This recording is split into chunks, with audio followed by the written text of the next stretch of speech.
Sahabat pembelajar berjumpa kembali bersama Imade Sidiasa Belajar Jadi Guru dalam Celotehan. Celoteh kita hari ini membahas tentang pemerintah pusat tengah mengkaji ulang kewenangan dalam pengelolaan guru. Rencananya, semua urusan rekrutmen, pembinaan, hingga distribusi guru akan ditarik ke pemerintah pusat. Apa yang melatar belakangi wacana ini dan apa dampaknya bagi guru di seluruh Indonesia? Pengelolaan guru dan kesejahteraan pegawai di sektor pendidikan, dengan fokus pada rencana pengalihan guru ke pusat dan tantangan yang dihadapi oleh pemerintah daerah. Kebijakan terbaru yang sedang disusun, terkait undang-undang yang membatasi belanja pegawai, serta pentingnya kolaborasi antar instansi pemerintah dalam implementasi kebijakan pendidikan. Pemenuhan kebutuhan guru dan kesejahteraan pegawai membutuhkan keselarasan antara pusat dan daerah. Bagaimanakah penjelasan Menpan RB terkait masalah ini? Mari kita simak bersama pemaparan dari channel Profesi Guru selengkapnya.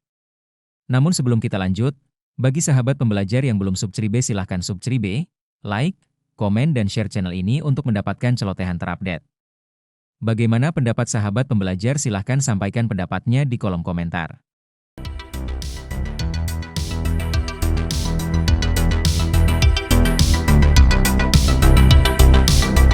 Ya, video kita ini Bapak Ibu sekalian tidak berdiri sendiri, melainkan adalah kelanjutan dari dua video kita sebelumnya terkait dengan kesejahteraan guru dan pengambil alihan guru. Di mana Bapak Ibu sekalian, di dalam pemenuhan rasio kebutuhan guru seluruh daerah, kendalanya adalah adanya kewenangan yang terpisah antara pusat dan daerah, sehingga direncanakan akan dikelola oleh pusat dan nanti Bapak Ibu sekalian, pemenuhan kebutuhan itu sudah lebih mudah dipenuhi. Nah, terkait ini juga Bapak Ibu sekalian ya, sejalan juga dengan kebutuhan CASN sebenarnya. Hal mana Bapak Ibu sekalian? Kalau kita perhatikan di hampir semua daerah ini tahun 2024 formasinya tidak sesuai dengan kebutuhan. Salah satu kendalanya adalah adanya batasan daripada Undang-Undang Nomor 1 Tahun 2022 tentang batasan anggaran untuk belanja pegawai. Nah, tentu ini juga harus diselesaikan ya Bapak Ibu sekalian, sehingga kalau kita lihat ini batas terakhirnya adalah di tanggal 5 Januari 2027, seluruh daerah sudah harus memenuhi amanat Undang-Undang Nomor 1 Tahun 2022 belanja pegawainya maksimal 30%. Mana di sini kita lihat masih 451 instansi di atas 30%. Nah, salah satu strateginya karena ini merupakan RPJM ke depan terkait pengambil alihan guru ini adalah direncanakan amanah undang-undang ini akan bisa terpenuhi ya kalau guru dipindah alihkan ke pusat. Jadi dengan dikeluarkannya nanti guru ya dari belanja pegawai daerah, tentu saja ini juga akan memenuhi sesuai dengan amanah dari Undang-Undang Nomor 1 Tahun 2022. Lalu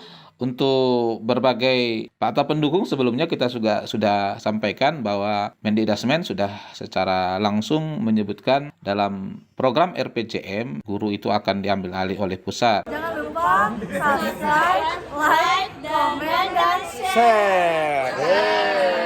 Nah, kemudian terkait informasi-informasi terbaru ini Bapak Ibu sekalian kita akan sampaikan video penjelasan, baik penjelasan langsung dari Menpan RB saat rapat koordinasi dengan Dewan maupun rapat antara Menpan RB dengan Kemdikdasmen terkait dengan transformasi pendidikan. Berikut Bapak Ibu sekalian kita sampaikan videonya. Ada satu hal lagi yang tidak kalah pentingnya Bapak dan Ibu sekalian. Bapak Presiden selalu menekankan untuk selalu bersinergi, berkolaborasi antar instansi pemerintah. Oleh karena itu juga kami sekarang sudah mempersiapkan yang sebelumnya hanya fokus kepada instansi pemerintah, sekarang kami fokuskan kepada dukungan bagaimana jadi untuk membangun ownership bersama di dalam pelaksanaan proyek-proyek nasional. Dan ini kita berharap ada keselarasan dan keterpaduan kinerja antar KL dan pemerintah daerah, bahkan di dalam pemerintah daerah supaya tidak terjadi silo-silo di dalam program-program pemerintah. Dan selanjutnya Bapak dan Ibu sekalian, saya akan beranjak ke isu yang kedua yang juga ditanyakan oleh Bapak dan Ibu, pertama yaitu kaitannya dengan masalah manajemen ASN. Selanjutnya juga kami evaluasi pengadaan CASN ini juga kami juga menyampaikan tadi Pak Pimpinan juga menyampaikan kaitannya dengan masalah Undang-Undang Nomor 1 Tahun 2022 yang proporsi belanja pegawai yang akan dibatasi 30% ini paling lambat 30 tanggal 5 Januari 2007 itu harus sudah 2027 30% ya, dari APBD ini paling lambat 5 Januari 2027, mohon maaf, itu harus 30%. Dan dari data yang sampai kami tahun anggaran 2024, ternyata masih ada pemerintah daerah dengan rasio belanja pegawai di atas 50%. Tata kembali rekrutmen ASN secara proporsional. Ini tentunya